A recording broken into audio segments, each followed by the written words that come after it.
Assalamu alaikum everyone. My name is Ishal Saqib and I am a clinical nutritionist and dietitian. As you all know, winters are around the corner. Winters में सबसे ज़्यादा P जाने वाली चीज़ होती है soups. हम सबका दिल करता है कि हम सूप पिएं जो कि वार्म हो, कंफर्टिंग हो, हमें ठंड से भी बचाए और इन्फेक्शन से भी बचाता है सूप। तो इसमें ये कि कौन कौन से सूप्स इस तरह के हैं जो हमें पीने चाहिए विंटर्स में स्पेशली, ताकि हम इन्फेक्शन से भी बचे रहें और अगर हमारे कोई हेल्थ कंसर्न्स हैं तो वो भी गेटर हो जाए। अच्छा, बहुत सारे लोगों के डिफरेंट हेल्थ कंसर्न्स होते हैं। किसी को हार्ट का इशू है, किसी को डायबिटीज है, किसी को वेट लॉस करना है, किसी ने वेट गेन करना है, किसी को वैसे ओवरऑल इम्यूनिटी के लिए बेहतर सूप्स का पता करना होता है। तो उसमें कि कौन से सूप ज्यादा अच्छे हैं, सबसे पहले तो जिक्र किया जाए अगर हार्ट की बात की जाए तो हार्ट के लिए सबसे अच्छा सूप कौन सा है, उसमें टमेटो सूप आप ले सकते हैं, यानी कि टमाटर का सूप जो है वो ले ले। बहुत सारे लोगों ने इन सूप्स के बारे में सुना होगा, वेरएज बहुत सारे इस तरह के भी लोग होंगे जिनको शायद ना पता हो कि इस तरह के भी सूप्स एग्जिस्ट करते हैं।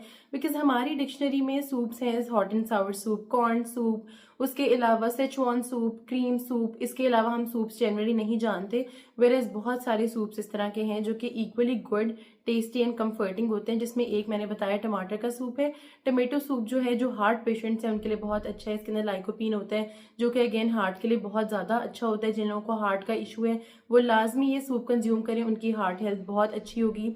अगर आर्टरीज वगैरह क्लॉग्ड हैं, यानी कि हार्ट की आर्टरीज या वेन्स वगैरह जो आपकी क्लॉग्ड हैं, तो उसमें आप क्या कर सकते हैं कि इसमें आप गार्लिक डाल सकते हैं, यानी कि लहसुन डाल सकते हैं। लहसुन का कंटेंट जो होगा इसके अंदर, ये इसकी एंटी कोएगुलेंट फीचर होता है, तो यानी कि हमारी जो क्लॉगिंग है उस फैक्टर को खत्म करता है। तो tomato soup with garlic is very good for your heart health. इसके अलावा अगर जिक्र किया जाए वेट लॉस का, तो बहुत सारे लोग वेट लॉस के लिए सूप्स पीना चाहते हैं, बिकॉज ऑब्वियसली वो बहुत ज्यादा फुलफिलिंग होते हैं। प्लस उसका ये एक अच्छा इफेक्ट ये होता है कि वो बहुत टेस्टी भी होते हैं। तो आपको लगता नहीं आप डाइट करें, तो उसमें क्लियर सूप्स बहुत अच्छे हैं, जिसमें थाई सूप एक बहुत अच्छा ऑप्शन है। थाई सूप क्लियर फ्लूइड होता है, उसके अंदर लेमन का भी कंटेंट होता है, उसके अंदर जिंजर भी होता है, तो यानी एक बड़ा अच्छा कॉम्बिनेशन होता है। प्लस ये बहुत टेस्टी होता है, इसके अंदर कॉर्नफ्लावर नहीं होता। तो जो भी लोग वेट लॉस में टारगेट कर रहे हैं या वेट लॉस करना चाहते हैं, उन्हें कॉर्नफ्लावर ऐड नहीं करना अपने सूप्स में। इसके अलावा थाई सूप के अलावा बहुत सारे लोग इस तरह के हैं जो डेली बेसिस पे चिकन भी खाना पसंद नहीं करते या मटन नहीं खाना पसंद करते। उनके लिए क्लियर वेजिटेबल सूप है, यानी उसे कैबेज सूप भी कहा जा सकता है और क्लियर वेजिटेबल सूप भी कहा जा सकता है। इसके अंदर इंग्रेडिएंट्स कौन से आप ऐड करेंगे, इसके अंदर आप मटर भी ऐड कर सकते हैं, ब्रोकली ऐड कर सकते हैं, कैरेट ऐड कर सकते हैं। इसके अलावा आप कॉलीफ्लावर भी ऐड कर सकते हैं और मेन इंग्रेडिएंट इसका होगा कैबेज। ये सूप बहुत मजे का होता है, प्लस इससे वेट लॉस बहुत ज्यादा होता है। प्लस जो वेट लॉस में क्या हो रहा होता है कि कभी हमारी मल्टी न्यूट्रिएंट डिफिशियंसीज या वाइटामिन की डिफिशियंसीज हमारी बॉडीज में आने लग जाते हैं, बिकॉज ऑब्वियसली आप एक कैलोरी डेफिसिट में जा रहे हैं, यानी आपकी बॉडी कैलोरीज कम ले रही है, तो उसकी वजह से क्या होता है कि डिफिशियंसीज बहुत ज्यादा आ जाती हैं। तो ये वाला सूप हमें बहुत ज्यादा वाइटामिन और मिनरल्स प्रोवाइड करेगा।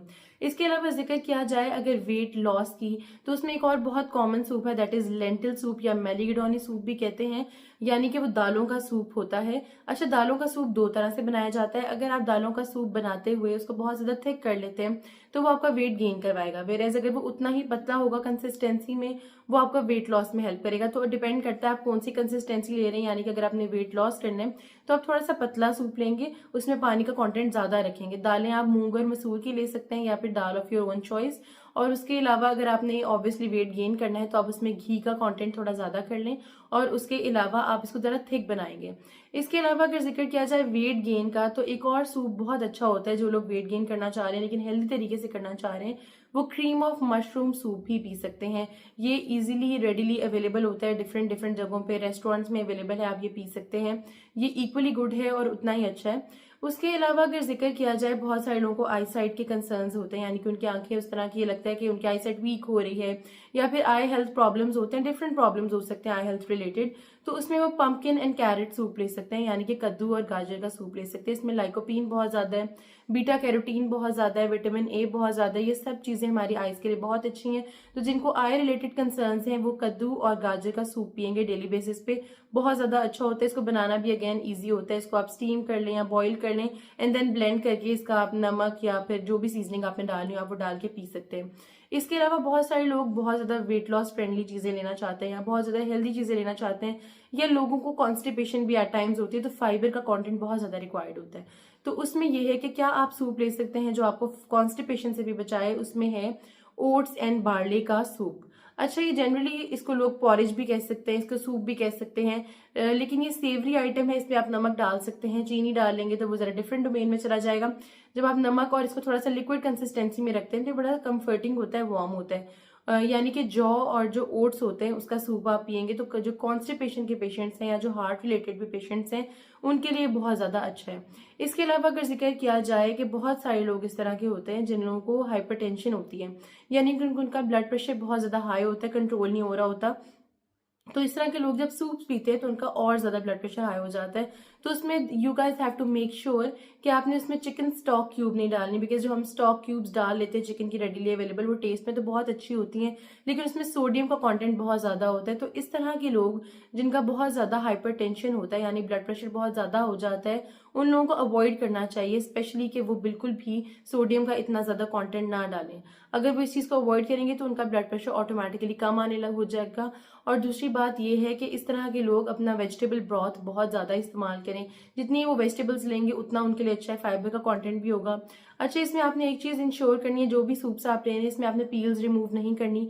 और दूसरी बात है, जितने भी आपने ब्रॉथ में चीजें इसमें डाली, यानी कि अगर आपने गाजर और पंपकिन का सूप डाला था या लिया था, उसमें यखनी बना के उसको फेंक नहीं देना वेजिटेबल्स को, उसको ब्लेंड करके सूप में डालेंगे तो फाइबर भी बहुत अच्छा देगा, प्लस आपको उतना ही फुलफिलिंग होगा और आपको खाना खाने की भूख फर्दर नहीं लगेगी। Hope this video helped you. If you have any suggestions regarding any other topic, just let me know in the comment section. And if you like my video, subscribe to my channel.